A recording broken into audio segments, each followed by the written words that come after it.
Em uma grandiosa sinfonia orquestrada pelo Maestro do Universo, os passos daquele que vem sobre os montes ressoam como acordes da bendita esperança, o retorno glorioso de Jesus. A promessa que traz à memória aos corações sedentos de que Deus, Yahvé, o Altíssimo, habitará entre os homens novamente. Vamos lá. Senhor, nós temos tido sede e fome de Ti, Pai. E Deus, livra-nos de fazermos qualquer coisa pela força do nosso braço, porque nós estamos cansados das palavras dos homens, das nossas próprias vontades, dos nossos desejos distorcidos, Senhor, que nos afastam do caminho da verdade. Senhor, nós estamos aqui porque temos sede e fome de Ti, temos ansiado por conhecer Teu coração. E nós não queremos entender sobre o dia do Senhor para podermos sair por aí dizendo que entendemos, para podermos sair por aí como se fosse mais um conhecimento, um cabide na nossa estante, Deus. Mas nós queremos ser homens e mulheres segundo o teu coração, que preparam um caminho para o Senhor, que ama aquilo que o Senhor ama e abomina aquilo que é abominável aos teus olhos. Porque temos tido sede e fome de ti, Senhor, e para onde iremos nós? Pois nós só temos a ti. Então, que o teu Santo Espírito se manifeste aqui hoje, porque nós não queremos ouvir mais palavras de sabedoria dos homens. Se antes éramos escravos do pecado, odiosos e odiando-nos uns aos outros, aprove ao Senhor, como bom pastor, nos resgatar. E como ovelhas desgarradas dos rebanhos, o Senhor nos tem resgatado e nos chamado para um prêmio da redenção. Então, extasia o teu dia em nossos olhos, para que, olhando para ti, nada mais nos surpreenda. Permita-nos nos ajoelhar perante a cruz, até que nada mais venha tirar o nosso foco, até que, ajoelhado perante o Senhor, não venhamos nos curvar a mais nada dos principados e das potestades que corroem este mundo perverso. Senhor, disso temos dado testemunho que bem-aventurados são aqueles que lavam suas vestes no sangue do Cordeiro. E nós, como povo do Senhor, temos clamado que o Senhor nos lave no teu sangue, que o Senhor nos purifique como o sabão do lavandeiro, para que, sendo aprovado em toda a obra, nós possamos ensinar e pregar o teu evangelho, sabendo que o poder vem do Senhor e não de nós mesmos. Portanto, guerreie as nossas guerras e seja o Senhor o centro de tudo em nosso meio. Em nome de Jesus Cristo, amém. Amém, galera? Cara, eu dei até uma olhada no que o Bruno falou, que o Bruno não, que o Igor falou. Eu aprendi um tanto bom com o Igor. Eu tentei fazer aqui uns slides para guiar minimamente a nossa discussão aqui. Eu sou muito ruim em seguir plano. Eu sempre me vi mais como uma pessoa que improvisa do que como uma pessoa que planeja, mas eu tentei criar esse material para guiar a gente realmente e manter o discurso naquilo que está na segunda aula. Só para eu ter uma noção, quem aqui assistiu a aula 2 lá que estava para ser assistida? Ah, que massa. Então já pelo menos alguém está assistindo. Eu fiz como na época dos nossos antepassados, né? Os neandertais que usavam PowerPoint, mas é só para eu esboçar algumas ideias aqui. Mas então vamos lá.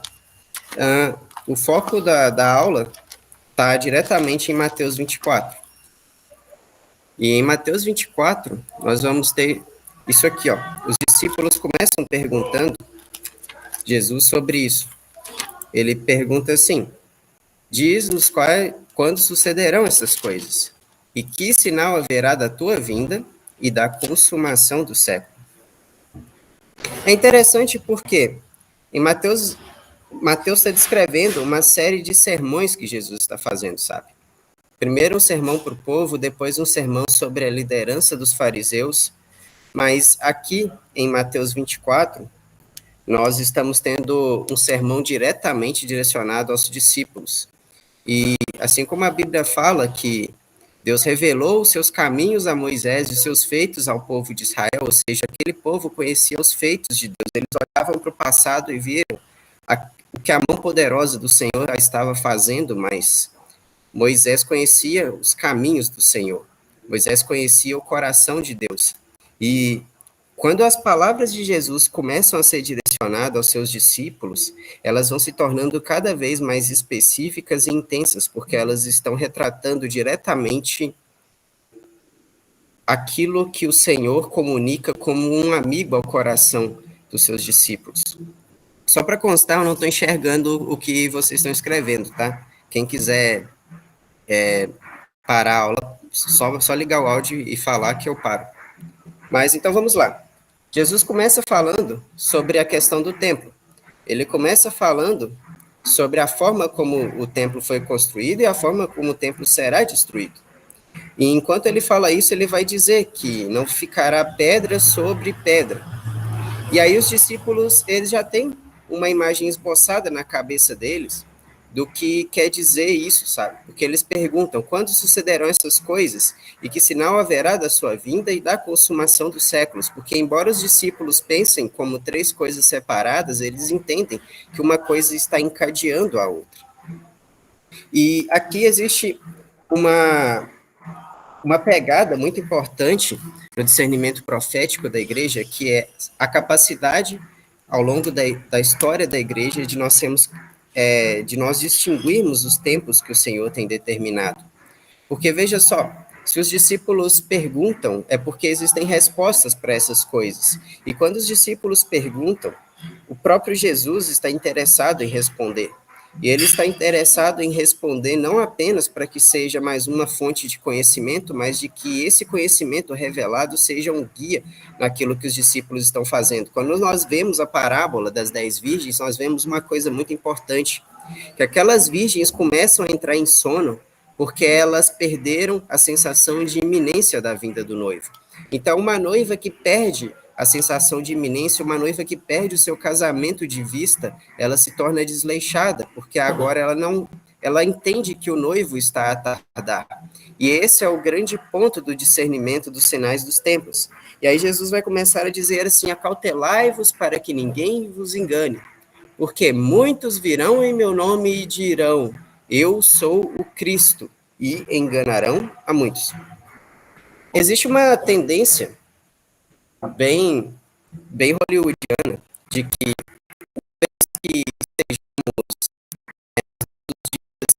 quando vamos aproximando do fim dos tempos, nós vamos ver o surgimento de seitas macabras. Porque quando nós pensamos em um contexto mais geral do que quer dizer muitos virão em meu nome e dirão eu sou Cristo, eles enganarão a muito, existe uma certa tendência, sabe, de pensarmos que estamos falando de seitas escabrosas, gente que bebe sangue, do Henrique Cristo aparecendo e falando eu sou Jesus, mas existe algo muito pior por trás disso aí. Veja só, olha a história de Balaão. A Bíblia vai deixar bem claro que Balaão era alguém que ouvia a Deus. A Balaão não estava ouvindo um espírito de engano. Balaão estava ouvindo as palavras do próprio Deus. Balaão teve um encontro com o próprio anjo do Senhor, mas ainda assim vai ser dito que Balaão era um falso profeta aos olhos de Deus. E o anjo do Senhor lhe diz, o seu caminho é perverso. Em outra tradução, pode-se entender como o seu caminho é distorcido diante de mim. Porque ainda que Balaão pudesse ouvir a voz de Deus, o coração de Balaão era tortuoso perante o Espírito do Senhor. Porque, no fundo, o espírito da profecia, ele reside em desvendar as coisas profundas do coração de Deus que o Senhor tem dado aos homens conhecer. Então, quando um profeta profetiza sobre a vida de alguém, ele está revelando coisas sobre a vida dessa pessoa, mas o objetivo final é sempre o mesmo, revelar o coração de Deus e não o coração das pessoas. Porque o evangelho de Cristo não é sobre o que nós somos, mas sobre quem Deus é.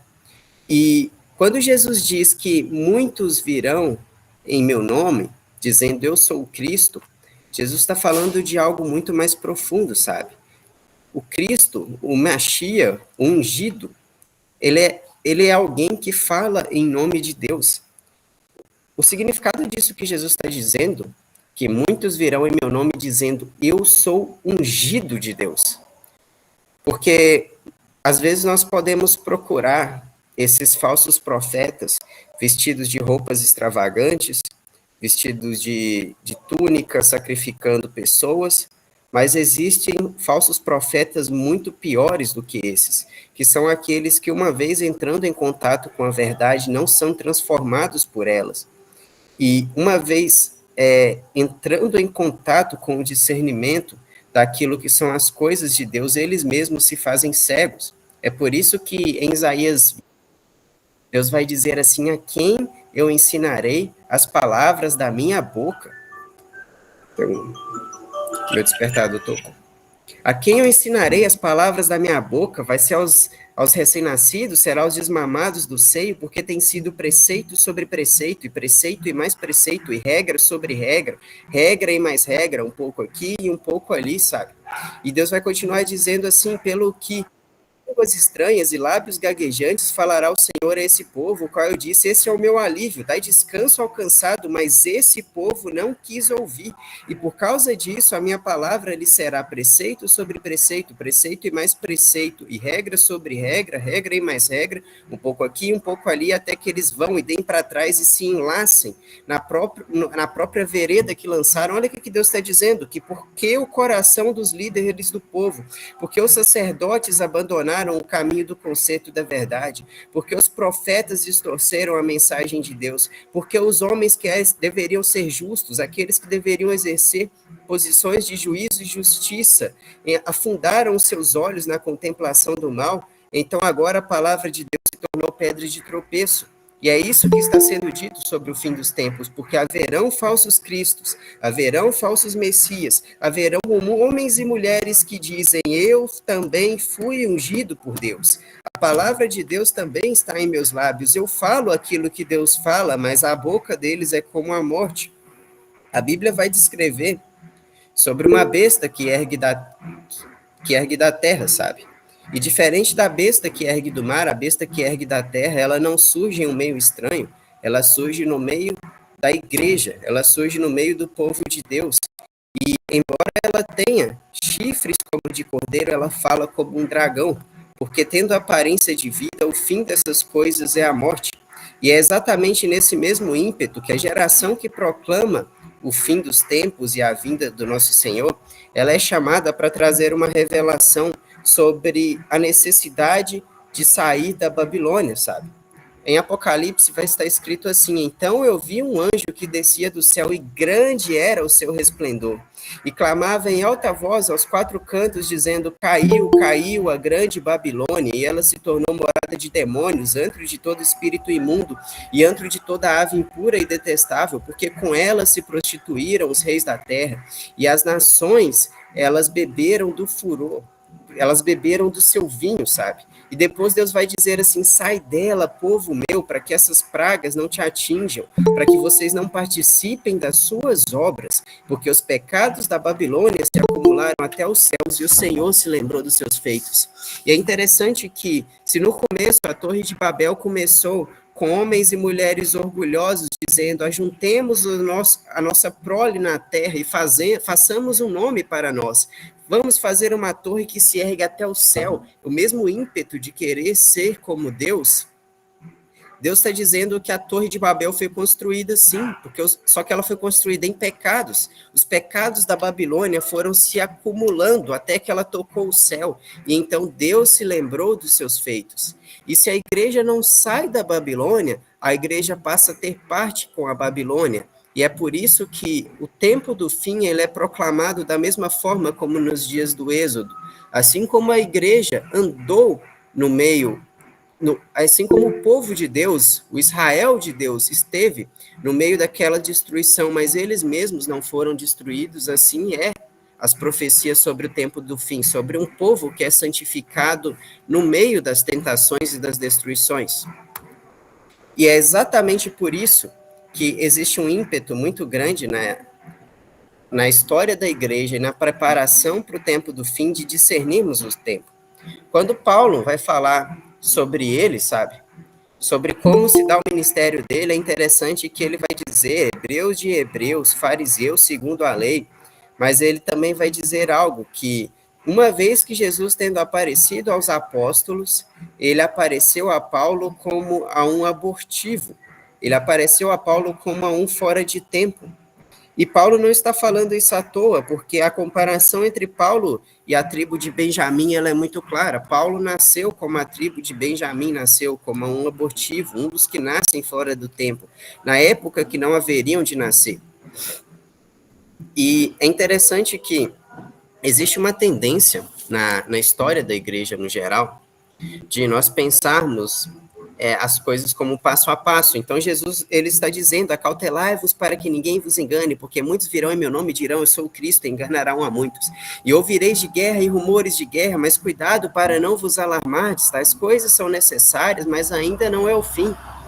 E dá a impressão que Jesus está escalonando essas coisas, quando, na verdade, muitas dessas coisas estão acontecendo simultaneamente, e é este o grande ponto da pregação do Evangelho. Porque a geração que carrega pés formosos, porque eles andam pelos montes, pelas cidades, pelas praças, proclamando o evangelho da paz, essa também é a geração que contempla um mundo sendo castigado pela ira de Deus. Quando... Nossa, tá passando uma moto aqui, por algum motivo as motos aqui não gostam de usar escapamento. Engenheiro passa 5 anos projetando escapamento. Enfim, existe uma tendência de nós pensarmos, e este evangelho do reino será proclamado em testemunho a todas as nações, e então virá o fim, e nós pensarmos que primeiro o evangelho é pregado, e depois que quando a última pessoa recebeu a pregação do evangelho, então o céu soa um alarme, e então começa o tempo do fim, mas a verdade é que a pregação do evangelho se acelera quando a terra está em dores de parto. E esse é o grande ponto da preparação do evangelho, porque quando Deus comissiona a sua igreja, ele a comissiona no meio de grande tribulação, ou melhor, vamos separar os termos. Existe a grande tribulação que se chama a angústia de Jacó preparada para o tempo do fim, mas o que Deus está dizendo é que mesmo antes daquele tempo do fim, mesmo antes da última semana profética de Daniel chegar, já existe uma tribulação que é chegada sobre a terra, porque a terra geme como que em dores de parto, aguardando a adoção de filhos. E da mesma forma que a terra teve a sua juventude, o vigor do seu esplendor, na pregação do evangelho, a igreja foi envelhecendo com o passar dos anos, e a terra foi envelhecendo com o passar dos anos, e agora ela chacoalha por causa do pecado.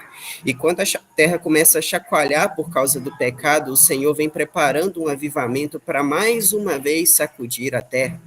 É por isso que Tiago vai dizer, aguardai-vos, pois, pacientemente a vinda do Senhor, vede que o lavrador espera o precioso fruto da terra, aguardando com paciência as chuvas temporãs e as chuvas serôdias.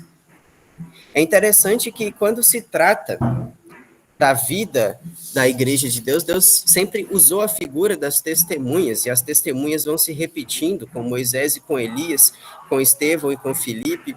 E veja que quando Eliseu diz para Elias, do teu espírito eu quero porção dobrada, Eliseu está pedindo algo como que em figura vai acontecer na história da igreja, porque em Tiago vai dizer que o lavrador aguarda o precioso fruto da terra e o derramamento das chuvas temporãs e das chuvas serôdias, das primeiras e das últimas chuvas.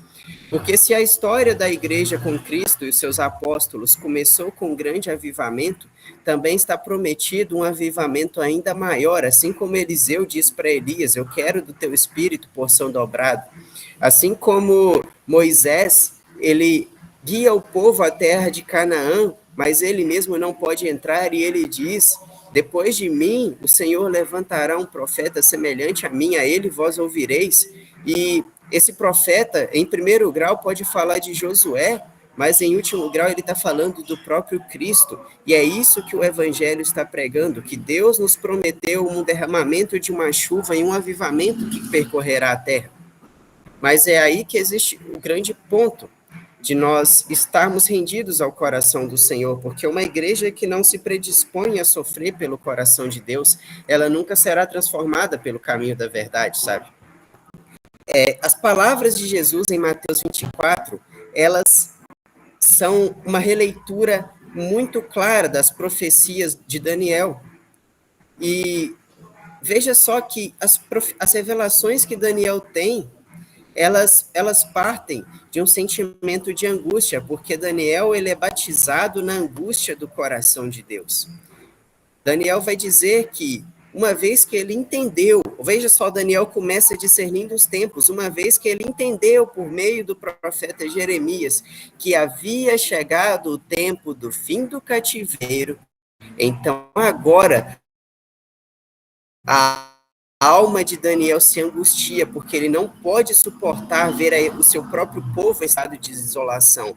Comida agradável não comia, e ele vai dizer que nem bebida agradável ao paladar ele bebeu, porque agora a alma dele se afligia, ele se recusava a alegrar, enquanto a noiva de Cristo padece. E enquanto este clamor não estiver percorrendo os nossos corações, sabe?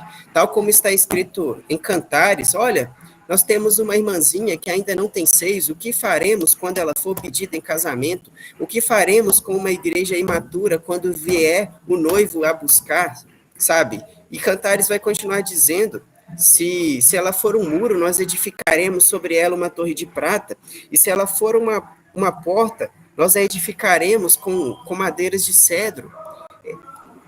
Esse clamor de Daniel e essa angústia que Deus vem batizando os seus filhos ao longo da história é uma angústia para que se suscitem pessoas que possam conhecer verdadeiramente o coração de Deus e que eles possam amar a noiva do Senhor a ponto de prepará-la verdadeiramente segundo o gosto do noivo, porque o amigo do noivo é aquele que conhece o que o noivo gosta, é aquele que sabe o que o noivo quer, e é ele que está em que recebeu essa missão de preparar essa noiva para isso, sabe?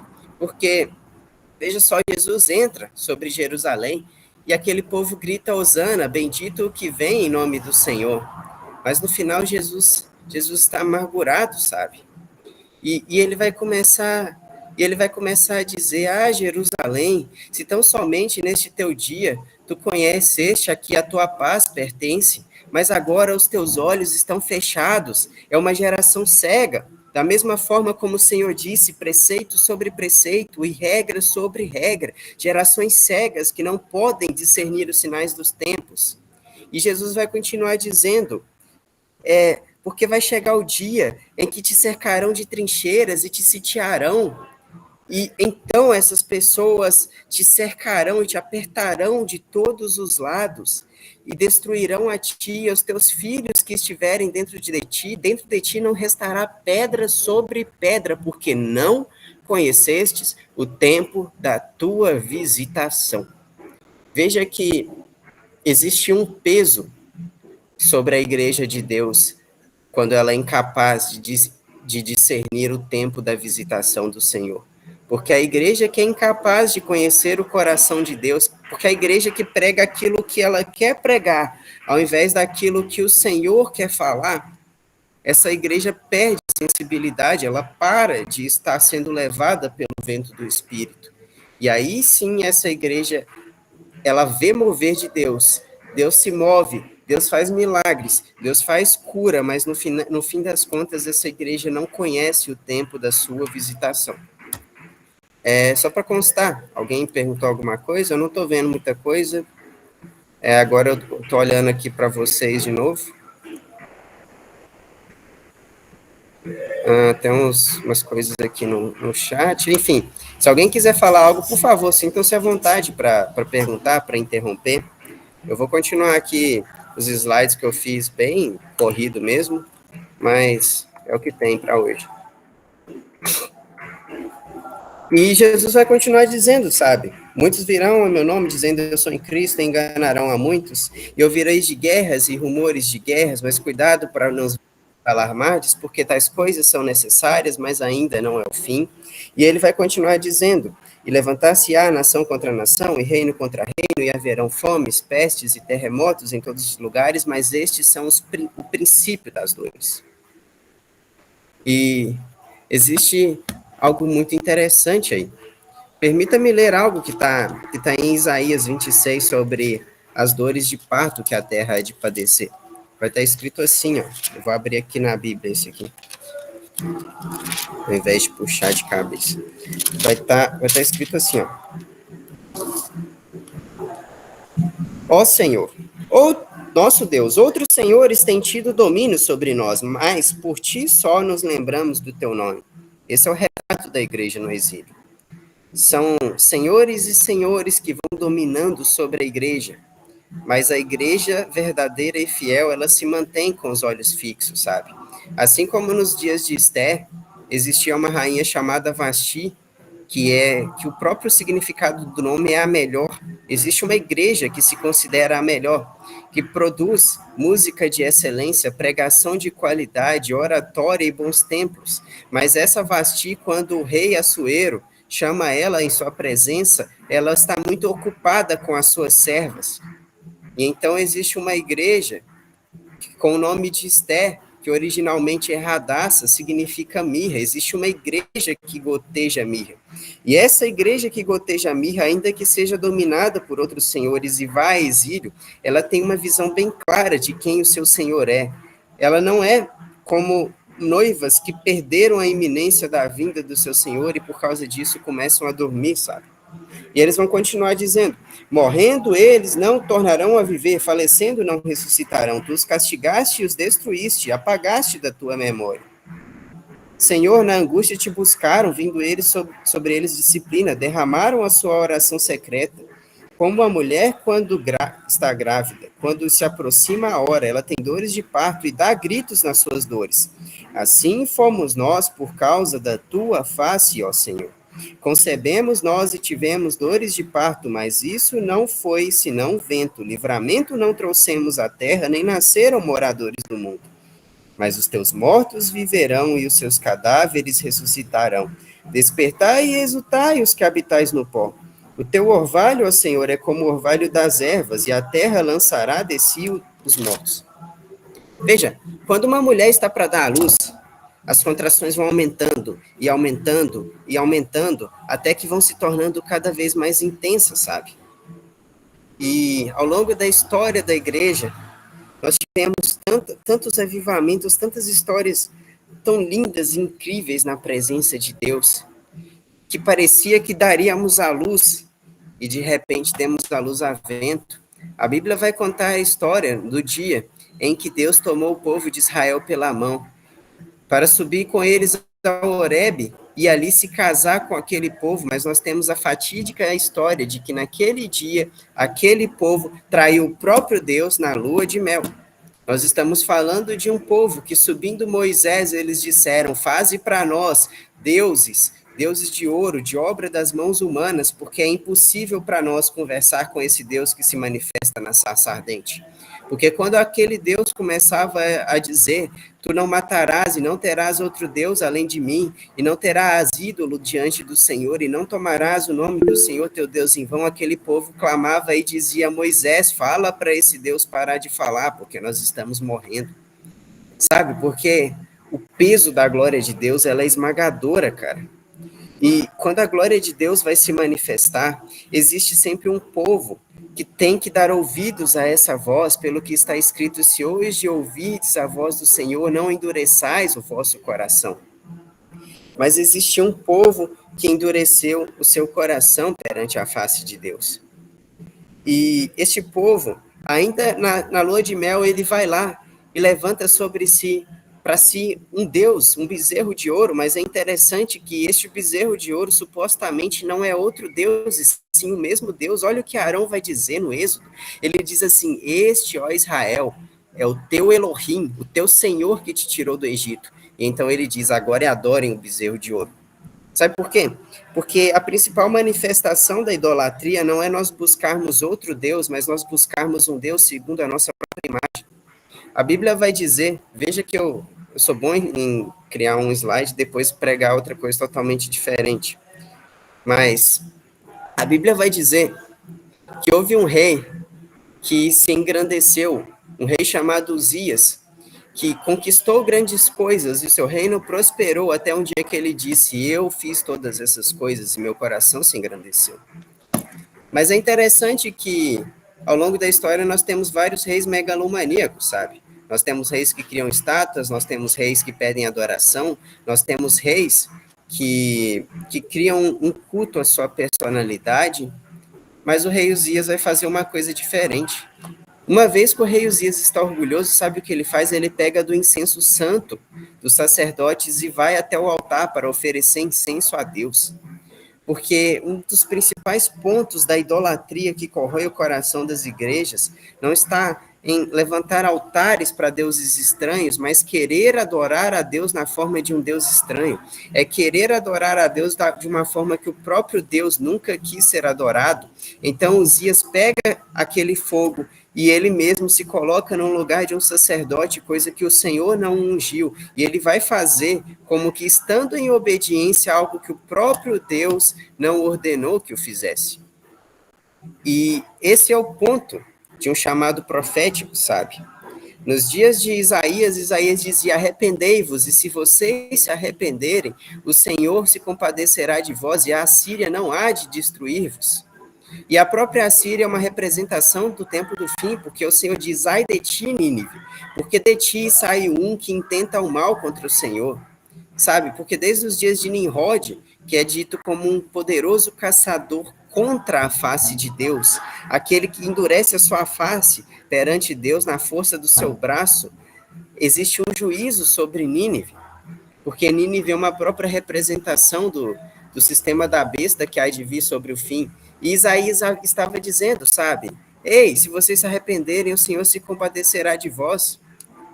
Mas os dias passam e chega o dia de Jeremias, e Jeremias passa a dizer: ei, o Senhor determinou que este povo irá a cativeiro. Não atentem contra o rei da Babilônia, porque é decreto do Senhor.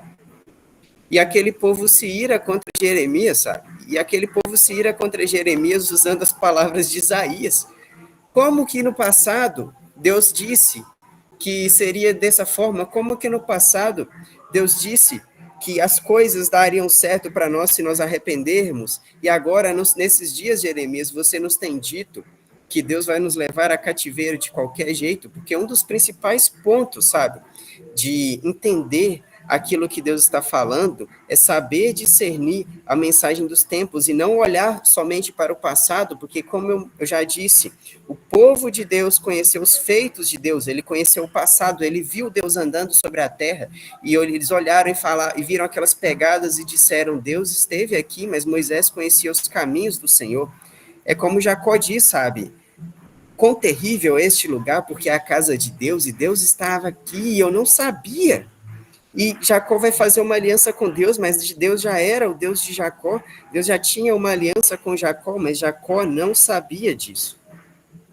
E assim como Jesus diz que os dias da vinda do Filho do Homem seriam como nos dias de Noé, e assim como Paulo vai dizer que ele, sendo um abortivo, nascido fora do tempo, trabalhou mais do que os outros, não ele, mas a graça de Deus que está nele, isso nos remete à parábola dos trabalhadores, que existe uma classe de trabalhadores que chega na última hora, sabe? Que eles chegam perto do fim do dia, mas ainda assim o Senhor da vinha, ele entrega a eles o mesmo soldo que os outros.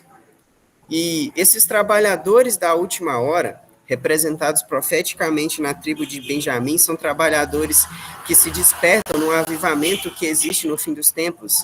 E quando se fala na igreja, existe muita coisa que tem passado despercebido debaixo dos nossos narizes, sabe? Porque as igrejas que mais crescem no mundo hoje, elas não estão na América, não estão na Europa. Pelo contrário, esses países, sabe, muitos deles se chamam países pós-cristãos. Nós transcendemos o cristianismo. Mas quando você vai para a Índia, quando você vai para a China, quando você vai para aqueles países da cortina de ferro, da era da União Soviética, quando você olha o que está acontecendo no Irã, o que está acontecendo na Turquia, você vê que Deus tem avivado uma obra, e isso é fenomenal, porque a igreja do tempo do fim é uma igreja que não somente cresceu, mas ela alcançou maturidade, e agora a pregação do evangelho alcança todos os povos da terra, para que a vontade de Deus seja manifesta, e os povos perseguem e odeiam os cristãos, porque mais para frente Jesus vai dizer: e sereis odiados de todas as nações por causa do meu nome. Esse ódio só pode existir para uma igreja que incomoda, assim como nos dias de Nero, sabe? O povo dizia, não temos outro rei senão Jesus Cristo. E aquilo incomodava o sistema deste mundo, existe essa mesma ênfase.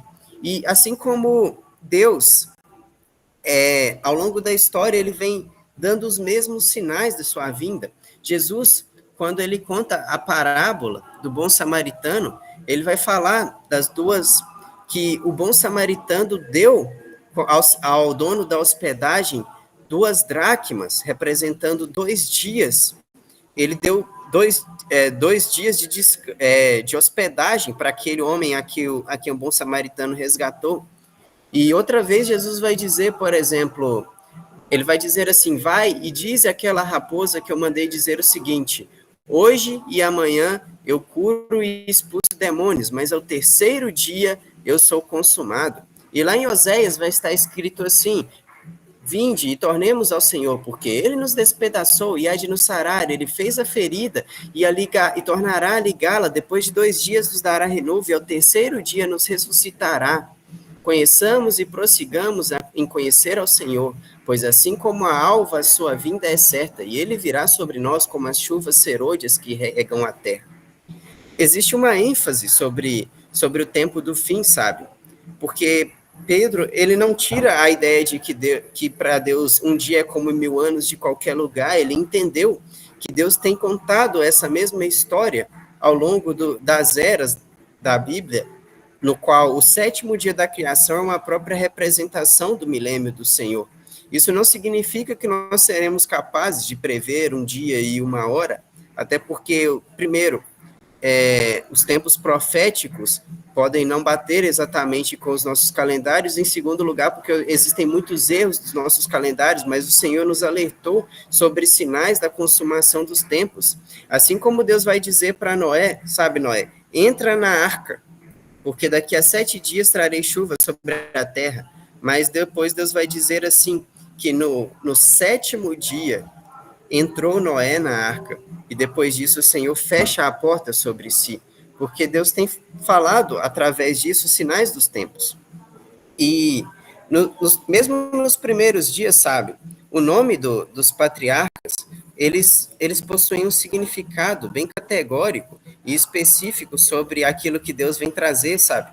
Porque Deus, veja só, nós temos Adão, Sete, Enos, e depois de Enos nós temos Cainã, Maalalel, Jared, Enoque, Matusalém, Lameque e Noé. Mas veja que Deus está contando uma história através desses nomes. É o que se diz Adão, o homem, e Sete apontou, Enoque, morte, e Cainã, tristeza. O homem apontou morte e tristeza, mas Maalalel significa o Deus bendito, e Jared quer dizer ele desceu, ele descerá. E Enoque, ele vai dizer, e ensinará, até que Matusalém, sabe o que o nome Matusalém significa? E a sua morte trará. E Lameque quer dizer poder, e Noé conforto, sabe? Ele está literalmente contando a história da vinda de Jesus, que o Deus bendito desceu para ensinar, e a sua morte trará a restauração, o braço forte e também o conforto para todo aquele que nele crê. E é bem interessante que o nome Maalalel, ele significa a sua morte trará, e quando nós entendemos que no ano que morreu Maalalel, foi o mesmo ano que o dilúvio veio sobre a terra, nós entendemos que desde o princípio o Senhor sempre esteve enviando os seus sinais sobre a terra, mas aquele povo não percebia. Noé estava a construir uma arca, representando a própria igreja do Senhor, igreja essa que prevalece triunfante, mas esse homem, sabe, esse Maalalel, a vida dele, o nome dele quer dizer, a sua morte trará, e quando a morte dele acontece, Deus traz algo sobre a terra. Cara, eu fiz mais slides aqui, mas, sinceramente, eu vou cancelar um pouco os slides, eu vou parar de apresentar, porque eu sou muito ruim em seguir script. Então, eu vou continuar assim mesmo. Existe um clamor, sabe, que o Senhor tem colocado sobre os nossos corações nesses dias. E o clamor sobre essa que queima no coração dessa igreja profética não é é um clamor de uma igreja que entende as implicações da vinda do Senhor, sabe? Porque às vezes nós oramos da boca para fora, mas nós não entendemos a real dimensão dessas coisas. Ó, se fendesses os céus e descesses e os montes escoassem diante da tua face, como quando o fogo abrasa a lenha e faz ferver a água, sabe? Sabe o que nós estamos realmente pedindo? O que nós estamos realmente pedindo é que quando a glória do Senhor se manifestar, a terra vai tremer, sabe? O mundo vai chacoalhar e nada vai ser o mesmo. E ele continua dizendo: assim farias notório o teu nome aos teus adversários e as nações estremecessem diante da tua face. Porque ele vai dizer ainda mais, sabe? Porque desde o princípio não se ouviu, nem com os ouvidos se percebeu, nem com os olhos se viu o outro Deus além de ti, que trabalha para todo aquele que nele espera. O Senhor tem trabalhando para uma igreja que não perdeu dos seus olhos a vista de quem é o Rei da Glória, que extasiou, sabe? É por isso que em Isaías 45 vai dizer: olhai para mim, sede salvos, diz o Senhor, vós e os confins da terra, porque eu sou Deus e não há outro, por mim mesmo jurei e a minha boca proferiu, com toda a integridade, uma palavra que não tornará atrás, que diante de mim todo joelho se dobrará e perante mim toda língua jurará, sabe? Nós estamos falando de um Deus que quando vem, ele vem para extasiar os seus olhos, mas que ele também vem para trazer juízo em furor sobre a terra. E quando Deus chama a igreja para dizer Maranata, ele chama a igreja para queimar nesse zelo ardente, não somente para chorar com os que choram, mas também para entender o peso da justiça de Deus, porque a glória de Deus é esmagadora. E, sabe, em Jeremias vai dizer: vi, olha, pois, e considera, será que pode o homem dar à luz? Então, porque eu vejo os homens com as mãos sobre os seus ventres, como com mulheres, quando estão para dar à luz, sabe? E Deus vai dizer assim: então, por que estão pálidos todos os rostos? É porque aquele dia é terrível. E a dor é incomparável, é tempo de angústia para Jacó, mas ele será salvo. Quando nós clamamos pela justiça de Deus, quando nós clamamos, ora vem Senhor Jesus, nós estamos clamando para que o Senhor venha, como um fogo que passa purificando, ardendo e queimando nos corações. E esse é o princípio dessa ânsia que Jesus está colocando nos discípulos, um zelo ardente pela presença de Deus. Quem é esse que vem de Edom, de Bosra? E por que suas vestes, elas estão tingidas como de escarlata? E ele vai continuar dizendo: e ele está vestido de resplendor, e ele marcha no poder do seu braço. E ele vai dizer, e ele vai continuar dizendo: sou eu que falo em retidão, poderoso para salvar. Então por quê? Então por que as suas vestes estão tingidas de vermelho como quem pisa num lagar? E ele vai responder, sabe, porque o Senhor tem dado respostas, o Senhor quer uma igreja que pergunta porque ele está pronto para responder. E ele vai dizer: eu sozinho pisei no lagar dos povos e não houve quem me ajudasse. E ele vai também dizer: eu pisei, na minha ira eu os pisei, no meu furor eu os esmaguei. O sangue deles salpicou as minhas vestes e manchou as minhas roupas.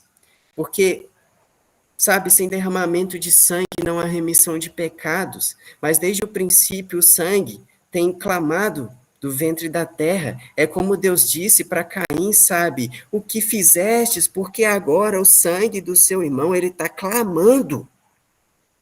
Agora, pois, o maldito é aquele de quem a terra se abriu para receber o sangue do seu irmão.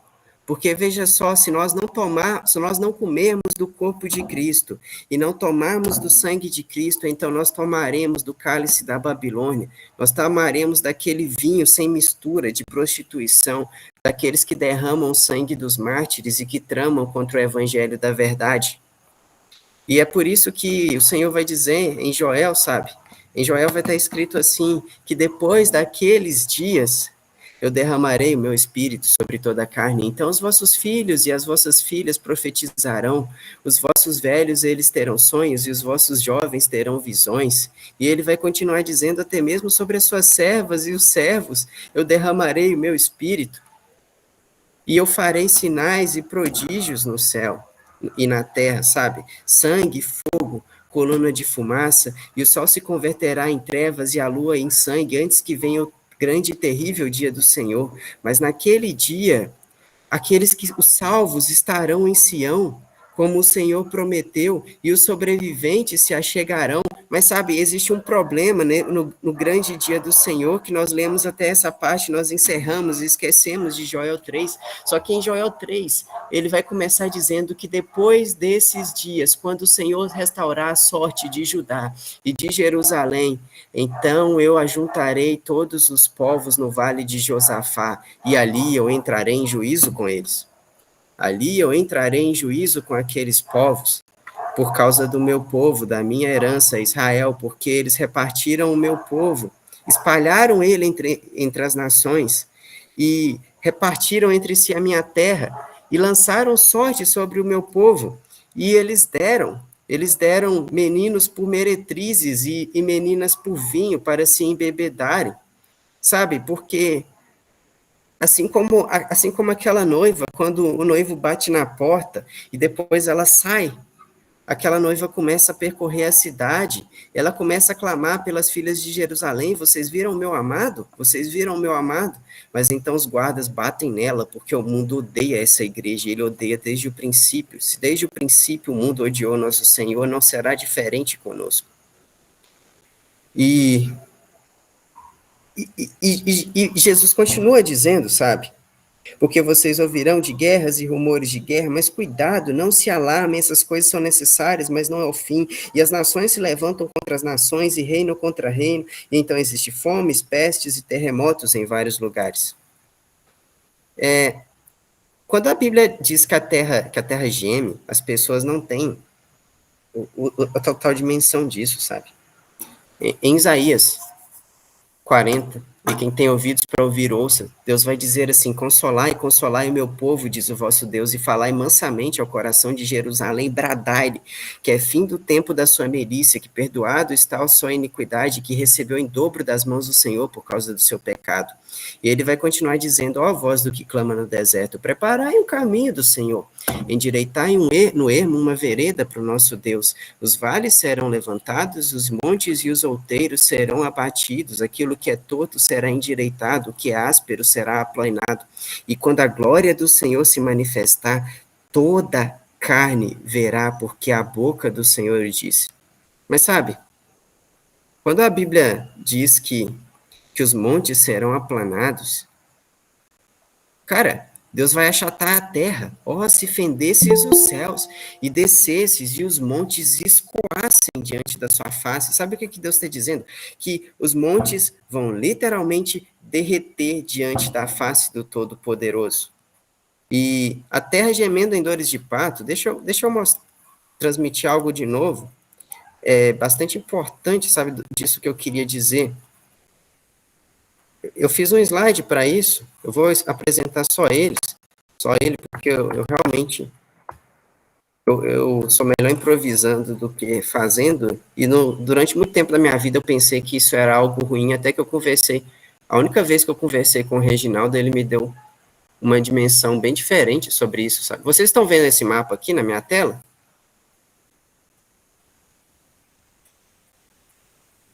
Esse mapa aqui é o mapa da Pangeia. Olha só, é engraçado porque as pessoas sempre perguntam onde está o Jardim do Éden, né? E na história da Bíblia, lá no Gênesis, ela vai começar a descrever o Jardim do Éden como estando perto do rio Eufrates, sabe? Que vai se ramificando, mas existe uma coisa interessante, porque ela vai falar que começa no Eufrates e se ramificava até a Etiópia. Só que, se vocês estão vendo aqui nesse mapa, sabe, o Eufrates está muito longe da Etiópia, então você fica com duas soluções, sabe? Ou a Bíblia errou feio, ao dizer que o Eufrates desaguava, né, na Etiópia, e ali se encontrava o Jardim de Deus, ou você entende a real dimensão do que Deus está dizendo sobre as dores de parto que a terra há de padecer. Porque vai falar assim, e chamou e deu a seu nome Peleg, porque em seus dias a terra foi dividida. Só que o nome Peleg em hebraico, sabe, é o próprio nome para terremoto, e é isso que a Bíblia está dizendo.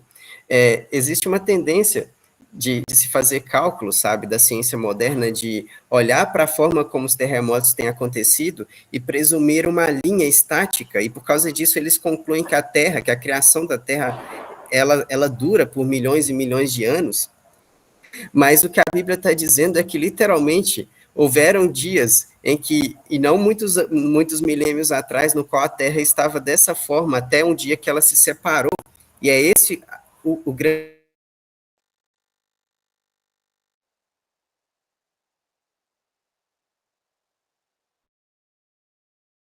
Mas, enfim. Cara, é interessante que na vida de Moisés sabia desde o princípio que Deus o havia chamado para libertar um povo. E a Bíblia vai dizer que Moisés ele era poderoso em palavras e em obras diante dos egípcios. Mas existe um problema, sabe, com essa igreja que é poderosa em palavras e obras, porque essa igreja que é poderosa em palavras e obras não está bebendo da fonte de Deus, ela está bebendo da sua própria força.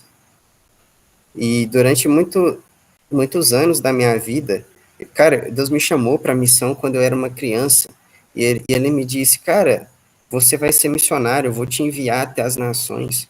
E aquilo queimava dentro de mim, só que eu tentei, deu tudo errado, sabe? E quando eu já não tinha mais nada, quando eu estava em um período de terrível sequidão, e eu olhava para Deus e dizia, Deus, agora eu não quero nada grande, sabe? Eu cansei de tudo isso, eu quero ser seu filho, isso me basta. Então Deus passou a me perseguir, porque aí sim eu entendi o que Deus estava dizendo, porque, veja só, Moisés era um bom homem, ele era mais que um bom homem até, nesse sentido, sabe? Ele era um grande homem, grande em palavras e em obras diante dos egípcios. Só que esse que era o problema, ele era um homem grande em palavras, grande em obras, tentando fazer um trabalho que era somente Deus que seria capaz de fazer aquilo. E é exatamente por isso que ele falha, e é exatamente por isso que Deus espera ele morrer para si mesmo, para que no dia que Moisés morre para si mesmo, aí sim ele está pronto para entender que ele é apenas um homem quebrado, que foi angustiado e ferido pela vara da correção do Senhor, mas que agora está pronto para trazer e proclamar o evangelho de Deus, porque agora ele sabe que é só um homem. E mesmo a vida de Moisés, ela é inteiramente profética, porque, veja só, a vida de Moisés ela é dividida em intensos períodos de 40 anos. E os 40 anos da vida de Moisés, eles são representações dos jubileus que completam os anos de vida da Terra, sabe? São 120 jubileus para completar os milênios de existência da Terra, profeticamente. E durante os primeiros 40 anos, Moisés está preso no meio dos egípcios, mas aí no final desses 40 anos ele vai lá e o que ele faz? Ele contrai o seu primeiro casamento.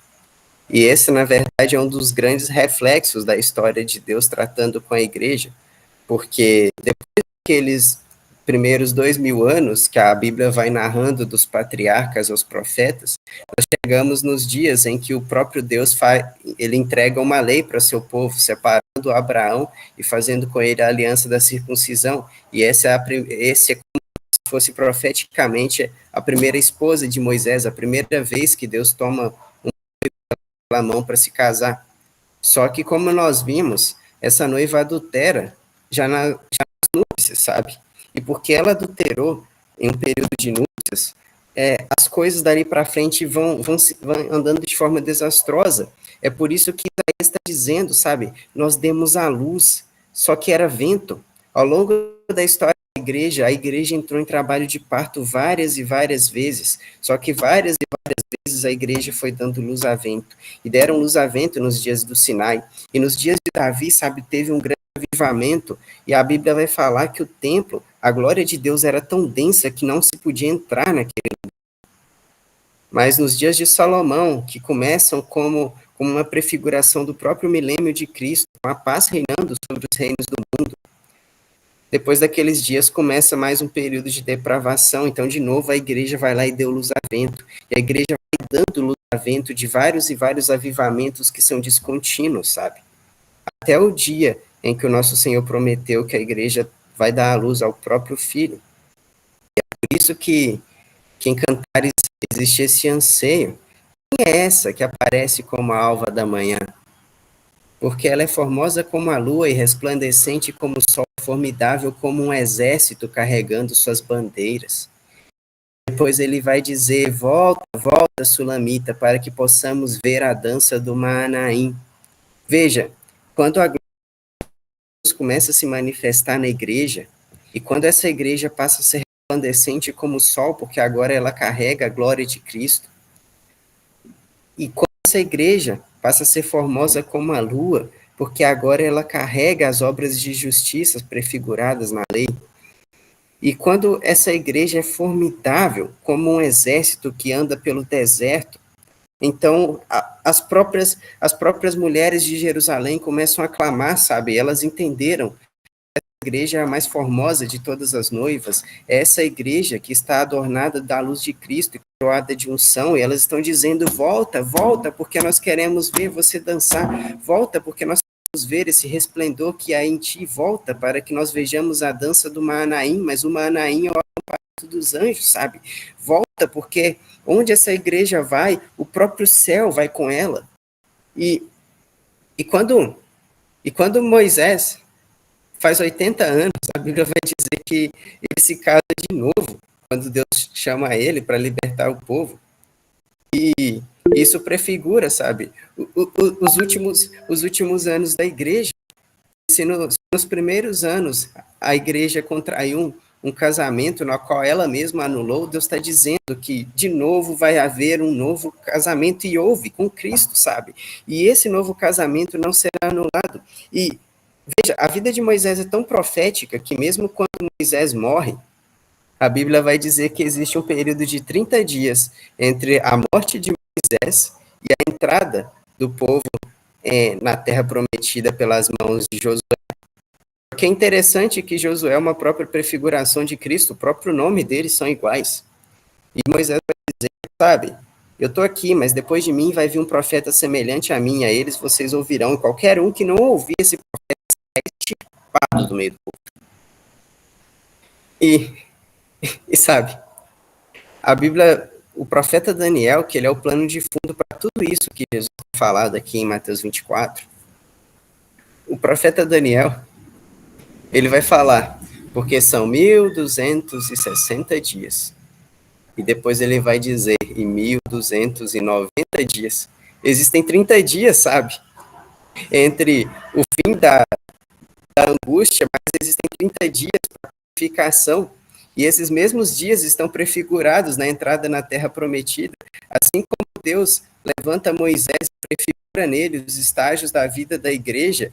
Quando Moisés morre, veja, Moisés morre justamente no fim daquele último jubileu, prefigurando a entrada da igreja no milênio do Senhor, não como se a igreja fosse ser arrebatada em um arrebatamento secreto, mas como se a igreja fosse perseverar até o fim. É isso que Jesus diz, sabe? Aquele que perseverar até o fim será salvo. E esse é o ponto principal, porque se pensa muito como fugiremos disso ou como fugiremos daquilo, mas Jesus está dizendo, perseverem até o fim, e perseverança quer dizer aguentar as coisas que estão sendo lançadas contra nós. E é nesse mesmo ímpeto, sabe, que Isaías diz, levanta-te e resplandece, pois já é chegada a luz e a glória do Senhor vem nascendo sobre ti. Porque as trevas, elas encheram a terra, e a escuridão cobriu os povos, mas sobre ti é chegada a luz, e já é vindo o Senhor. As nações andarão em tua luz, e aos reis, ao resplendor que te nasceu, sabe? Existe um resplendor que nasce sobre a igreja do Senhor, mas ela só pode perseverar pelo poder do Senhor, e esse é o ponto-chave de todas as coisas. Porque, sabe, Jesus vai dizer mais para frente, ele vai dizer assim, e quando vos entregarem cuideis. Deixa eu transmitir esse slide aqui, porque esse aqui que eu montei parece legalzinho. Eu tenha feito como nos dias dos nossos anciões que usam PowerPoint.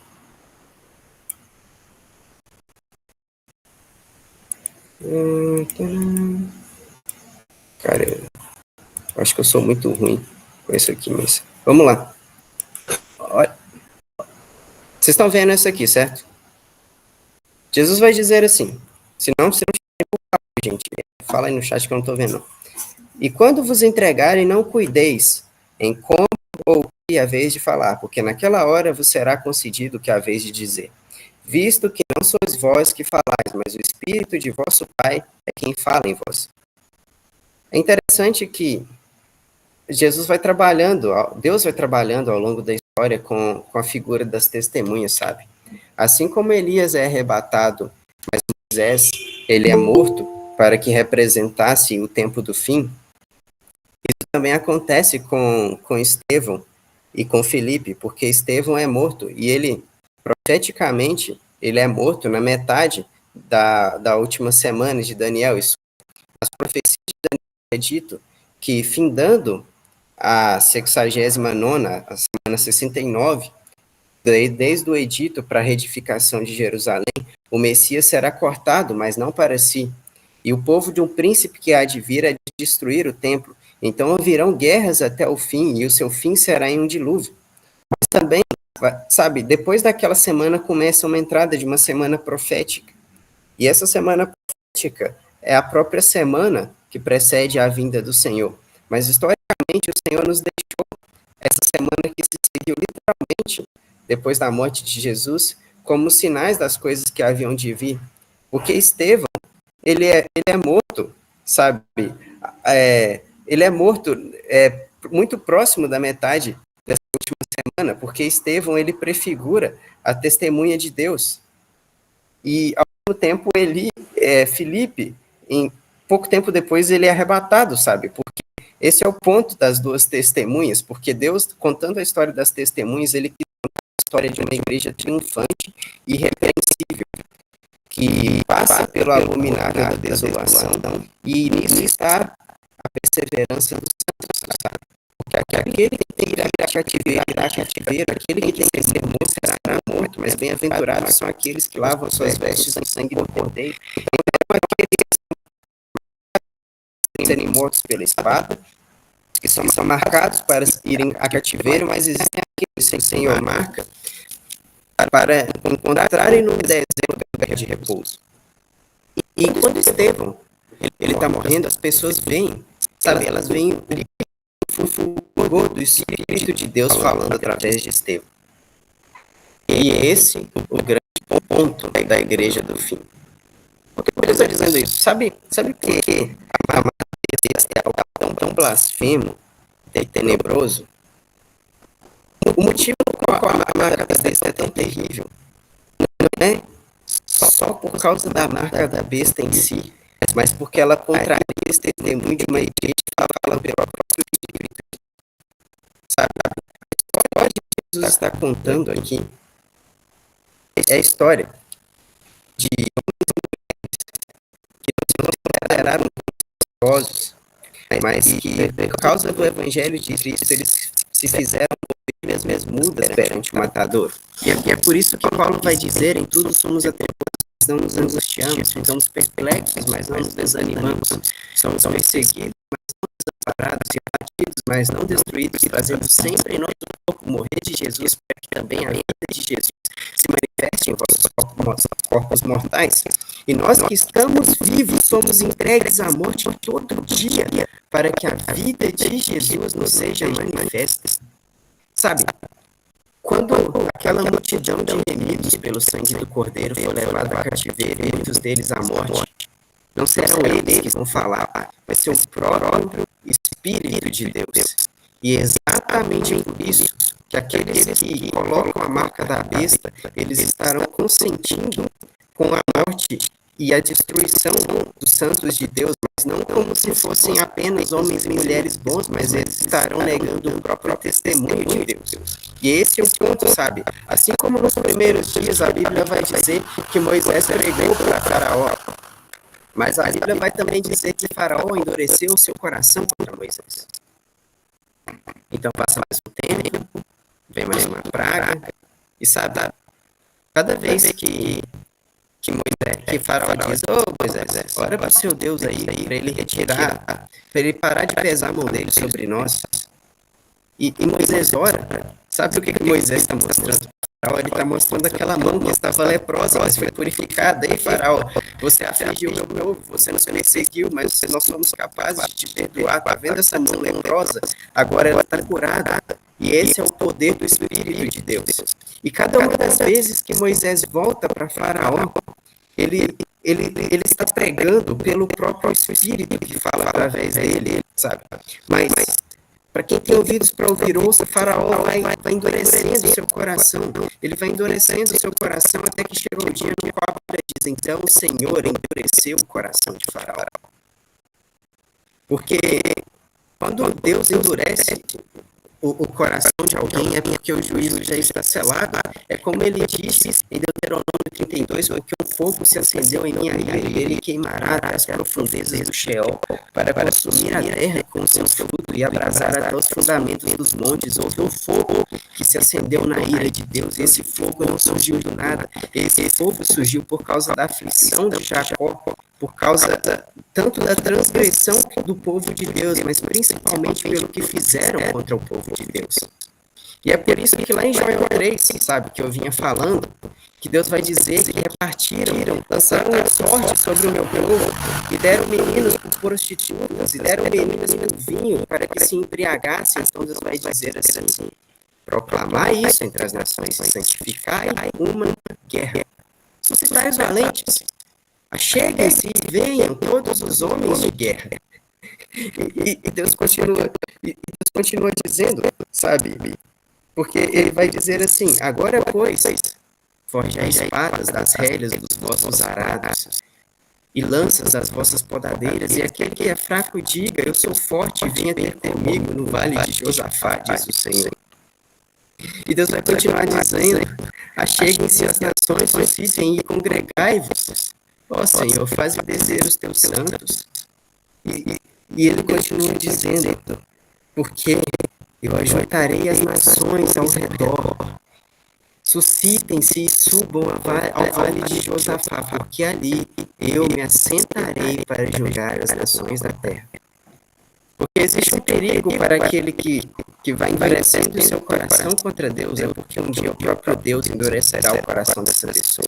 É por isso que no Apocalipse vai dizer, sabe, continue o mentiroso a mentir, continue o idólatra a idolatrar, continue o pecador a cometer o pecado, porque nos tempos o testemunho da igreja vai ser tão forte e o impacto da vida desses homens e mulheres de Deus serão tão poderosos, queimando como chamas vivas do Espírito do Senhor sobre a face da terra, que quando eles têm um testemunho de martírio, estando à beira da morte, pelo que está escrito que o sangue dos mártires clama debaixo do altar.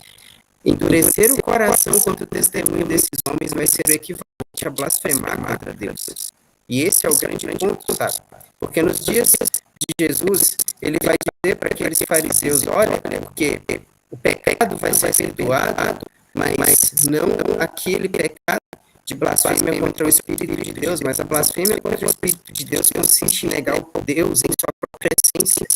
E é essa a verdadeira essência da igreja do tempo do fim, ela carrega Deus em sua essência mais pura. Ela carrega um nado puro para proclamar entre as nações. Nós estamos falando de uma igreja que atingiu a maturidade para pregar não somente as palavras de suas bocas, mas aquilo que está no coração de Deus. É por isso que Deus vai dizer em Provérbios que a sabedoria edificou a casa, lavrou as colunas, preparou a mesa, e agora ela chama, ela ergue as suas vozes nas encruzilhadas e nas praças, e ela tem clamado às pessoas, ela diz, vem, aquele que me encontra a vida, porque a minha boca diz coisas muito excelentes. porque eu estava com Deus no princípio da criação, e eu era como seu arquiteto, e me alegrava em toda a sua criação e nas delícias que Deus fazia no meio da humanidade. A sabedoria de Deus se alegrava na criação do homem, e ela vai continuar dizendo, sabe, porque aquele que peca contra mim violentará a sua própria alma, e aquele que me odeia ama a morte. E a sabedoria de Deus também diz: convertei-vos pela minha repreensão, e eis que abundantemente vos derramarei o meu espírito. E quando eu derramar o meu espírito, eu vos farei entender as palavras da minha boca.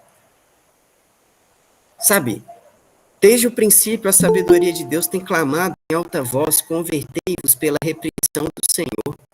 Ó Deus, tem misericórdia de nós, porque nós somos o teu povo, Senhor. Pai, que palavra nós vamos pregar?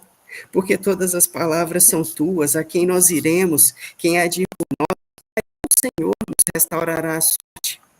Senhor, coloque nossos lábios as palavras da tua boca, porque nós temos estado famintos. Estamos famintos, Deus, não das coisas dessa terra, sabe? Mas por que então os homens estão pálidos? É porque aquele dia é terrível, Deus. É dia de imensurável dor, é dia de aflição para Jacó, na qual o Senhor o livrará, e nisso nós temos clamado: extasia os nossos olhos da verdade, porque se nossos olhos não estiverem extasiados em ti, e se nós não pudermos discernir os tempos que o Senhor nos tem dado e aquilo que tem manifestado aos nossos corações, então tudo isso será palavras ao vento. Então, mais uma vez a tua igreja terá dado a luz, mas será vento. Senhor, livra-nos desse ciclo de maldade que corrói este mundo, porque nós queremos ser como brasas vivas em teu altar. Senhor, quantas e quantas vezes temos nos alegrado em dizer que somos profetas do Senhor, mas Isaías, no dia que ele viu o trono da glória, e naquele dia ele diz: ai de mim, que vou perecendo, lábios impuros, e habito no meio de um povo de impuros lábios, mas os meus olhos viram o trono de Deus Altíssimo. Senhor, extasia-nos a visão de quem o Senhor é. Nós sabemos que o peso da sua glória é esmagador, Deus, mas nós não temos nada, nem ninguém, nem nenhum outro lugar para ir. E se o Senhor tem confiado a nós uma mensagem de proclamar o evangelho da verdade entre as nações, nós também queremos ir na força do seu braço e do seu braço somente. Porque ao longo da história, Senhor, quantas e quantas vezes houveram homens e mulheres muito melhores do que nós éramos. Homens mais sábios, mais poderosos em obras e palavras, mas que estavam tentando fazer algo que somente o Senhor poderia fazer. Então, Deus, usa-nos como homens e mulheres quebrados e quebrantados pelo peso da tua glória, feridos por quem o Senhor é. Pai, porque nós não queremos que o Senhor faça mais uma vez um mover nessa terra e nós venhamos a perder o dia da tua visitação. Nós não queremos ser como aquela cidade na qual o Senhor disse: se tão somente tivesse conhecido neste dia a que a tua paz pertence, mas agora os seus olhos não podem ver. Livra-nos, Deus, de ter olhos que não podem ver e ouvidos que não podem ouvir, pois como a tua palavra diz que não a nós, Senhor, mas ao teu nome da glória, por amor da tua benignidade e da tua justiça. E por que dirão as nações: onde está o Senhor? O nosso Deus está no céu e fez tudo quanto lhes aprouve. Os deuses das nações, Pai, eles são prata e ouro, obra das mãos dos homens. Eles têm ouvidos e não ouvem, eles têm boca e não falam, eles têm olhos e não veem, nem som sai de suas gargantas, e como eles se tornarão todos os que neles confiam. Senhor, livra-nos de confiarmos na idolatria. Livra-nos de erguermos ídolos à nossa imagem. Queremos adorar o Senhor, a nossa imagem, como adoraram outrora o bezerro de ouro. Mas que sejamos povo teu, feitura das tuas mãos, para proclamar o teu evangelho, o teu caminho entre as nações. E sabe, quando o evangelho começa a percorrer a terra, a Bíblia vai dizer que na abertura do selo, sabe, clamaram em grande voz, dizendo: até quando, ó Senhor, santo e verdadeiro, não julgas nem vingas o nosso sangue dos que habitam sobre a terra? Porque se nós contamos uma história hoje do evangelho chegando entre as nações, é porque essa história foi contada através do sangue dos mártires, que veio ao sabe, ao longo da história.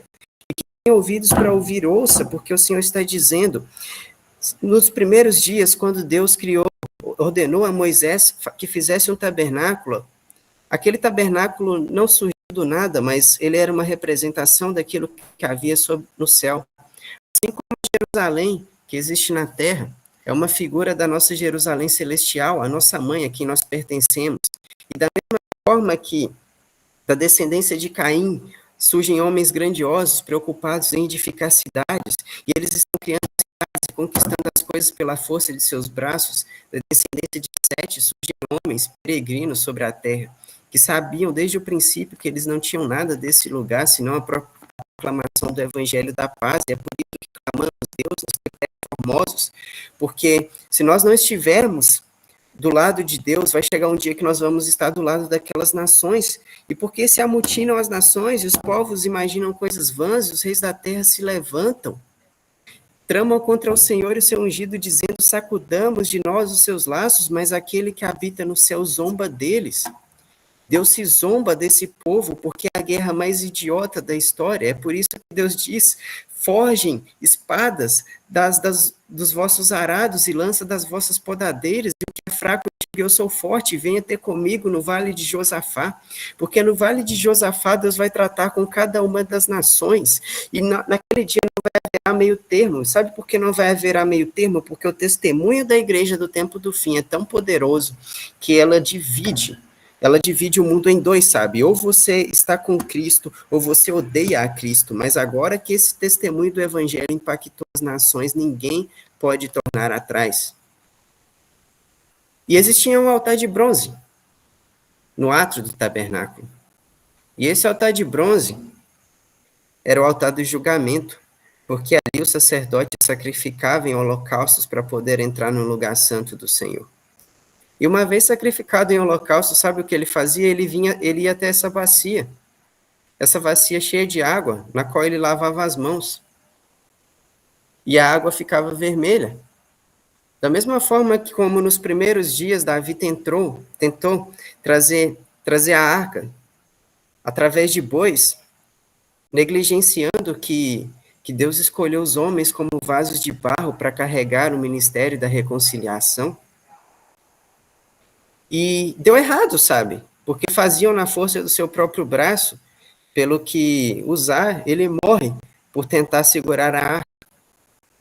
Mas então Davi entende que aquilo é algo que Deus confiou aos sacerdotes. E dessa segunda vez, a cada 6 passos acontecia um sacrifício. A cada 6 passos, um sacrifício. A cada 6 passos, um sacrifício. E Davi vinha deixando um rastro de sangue enchendo o caminho.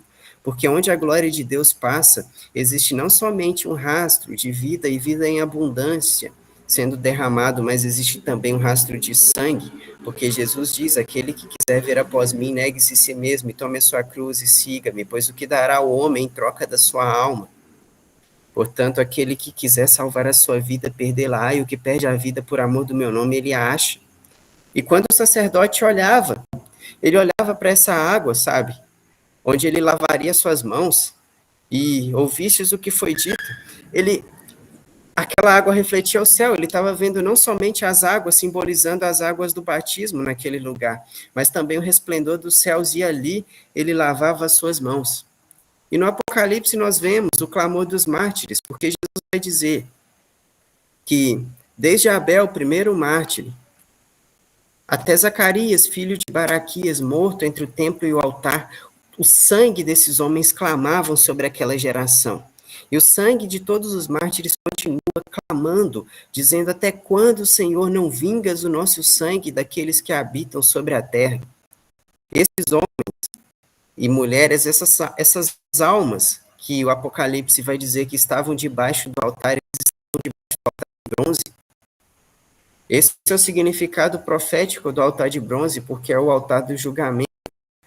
O Apocalipse vai ser dito para mede o lugar santo, mas não mede o átrio, porque o átrio será pisado pelos gentios, mas os gentios no contexto de Apocalipse não está falando mais de gentios segundo o Espírito, aqueles que nunca conheceram nem foram circuncidados em seus corações. E por causa disso, os gentios pisam o átrio das testemunhas, porque assim como Deus criou o átrio como uma representação do corpo o corpo exterior, Deus está dizendo que naqueles dias, as testemunhas de Deus, o povo, a igreja viva e ardente, ela será dada como sacrifício para Deus perante as nações.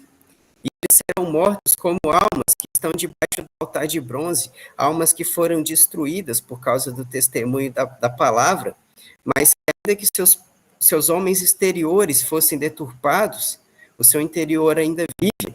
E é por isso que Paulo vai dizer sobre o ministério da reconciliação, portanto, visto que recebemos este chamado por intermédio da misericórdia que nos foi otorgada, nós não nos desanimamos e não usamos de engano algum e nem adulteramos a palavra de Deus. Do contrário, rejeitando essas coisas que por vergonhosas se ocultam, recomendamos-nos à consciência de todos os homens. Mas se o nosso evangelho ainda está encoberto, é para os que se perdem que está encoberto. A igreja que não encobre o seu evangelho é a mesma igreja que rejeita as coisas que por vergonhosas se ocultam. É uma igreja que não tem mais nada do que se vergonhar, porque foram lavados e remidos pelo sangue de Jesus. É esse o testemunho do Apocalipse. Bem-aventurados aqueles que lavam suas vestes no sangue do Cordeiro. É esse o testemunho que Isaías vai dizendo: quem é este que vem de Edom, de Bosra? Sabe por quê? Porque ou você lava suas vestes no sangue do Cordeiro, um dia você vai ser pisado no lagar da ira de Deus sobre as nações. E é por isso que Deus diz, sabe? A garganta tá... Enfim, tudo bem. É por isso que Deus vai dizer: certamente aquele dia virá, e arderá como fornalha. E todos os que cometem a soberba e cometem impiedade serão como restolho o dia que há de vir, os abrasará, diz o Senhor dos Exércitos, de sorte que não lhes restará raiz nem ramo. Veja, quando o sol da justiça nasce, nós clamamos pelo nascimento do sol da justiça, nós não estamos clamando por outra coisa, senão que, ó, se fendesses os céus e descesses e os montes escoassem diante da sua face. E Deus vai continuar dizendo assim: mas para vós que temeis o meu nome, nascerá o sol da justiça, trazendo salvação sobre as suas asas.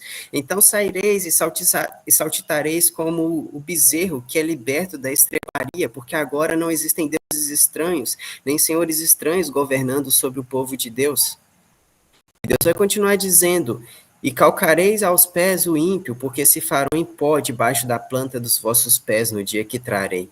E lembrai-vos da lei de Moisés, o meu servo, a qual ordenei em Horebe, para todo Israel, o qual são testemunhos e juízos, e enviarei Elias, antes que venha o grande e terrível dia do Senhor, e converterá o coração dos pais aos filhos, e o coração dos filhos aos pais, para que eu não venha, e fira a terra de maldição.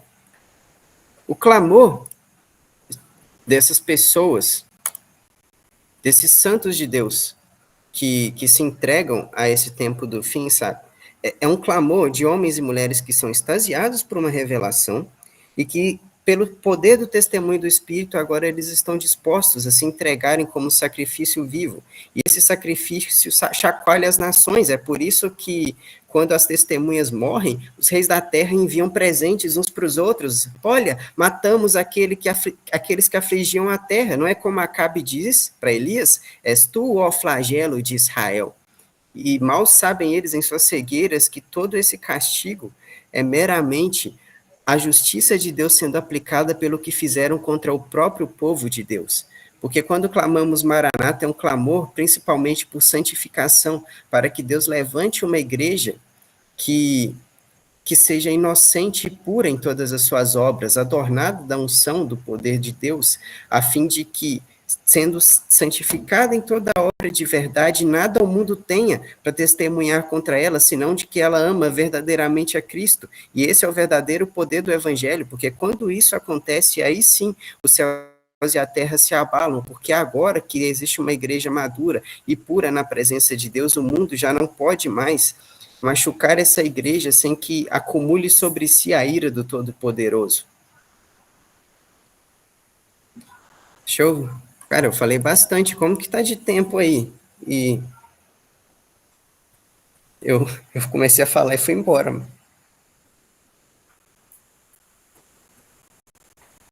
O que você acha, Alan? Você acha que tem muita coisa para um dia? Você quer que eu continue falando?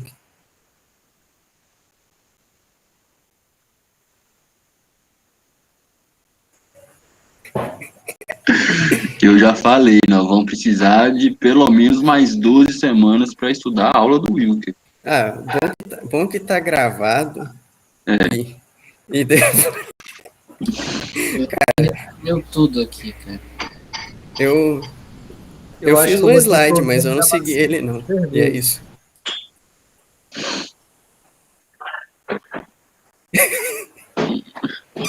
Mano, eu fiquei indignado na hora que o Wilker abriu a Bíblia para ler. Isso aí é inadmissível. A qualidade desse cal aqui tá caindo.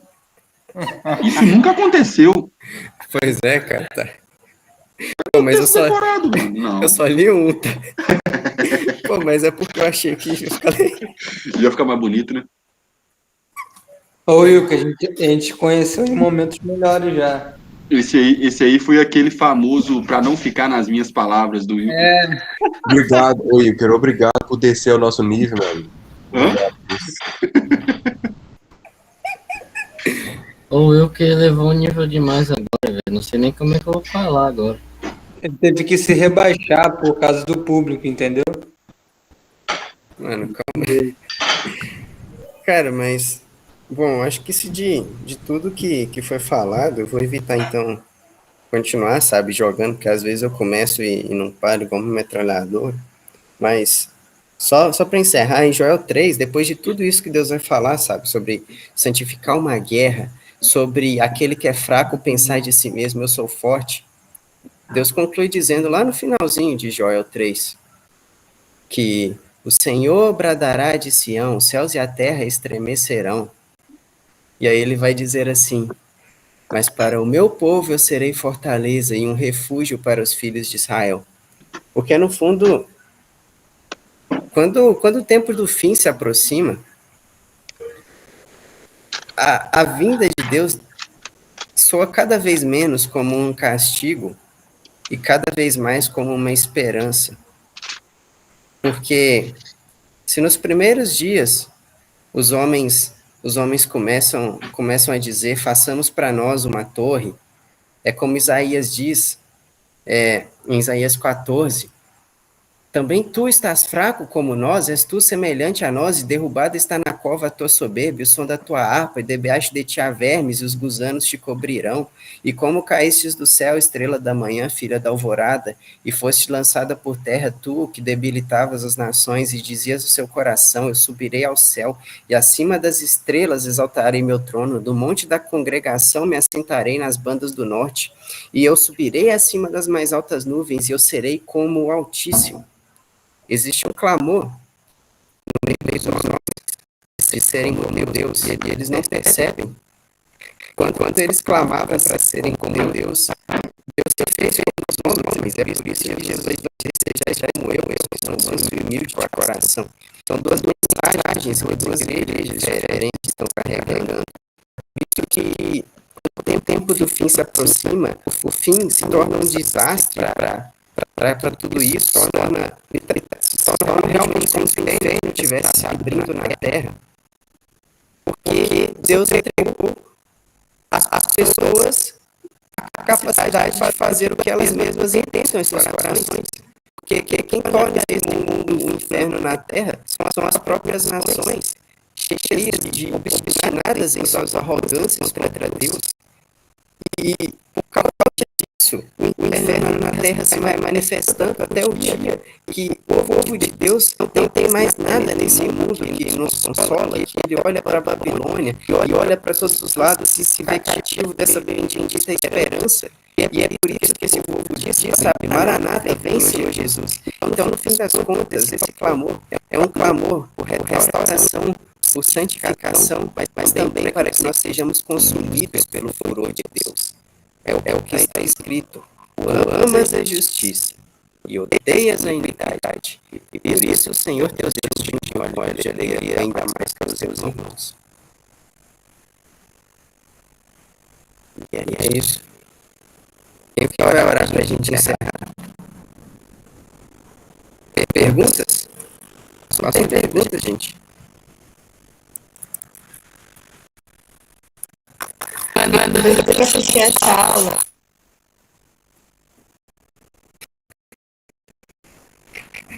Mano, pra fazer pergunta, ele tem entendido alguma coisa.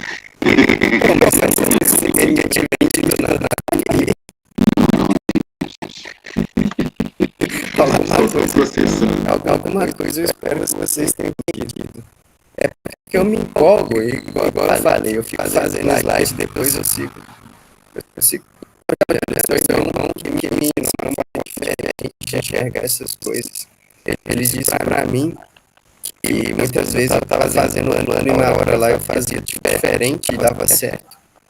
Era porque era o Espírito de Deus me soprando, e depois que ele falou aquilo eu nunca mais me esqueci. Porque eu percebi que várias e várias vezes Deus me levava para improvisar sem parar nada, e o próprio Deus estava fazendo, ele estava fazendo não somente quando eu ia pregar na igreja, sabe? Até nos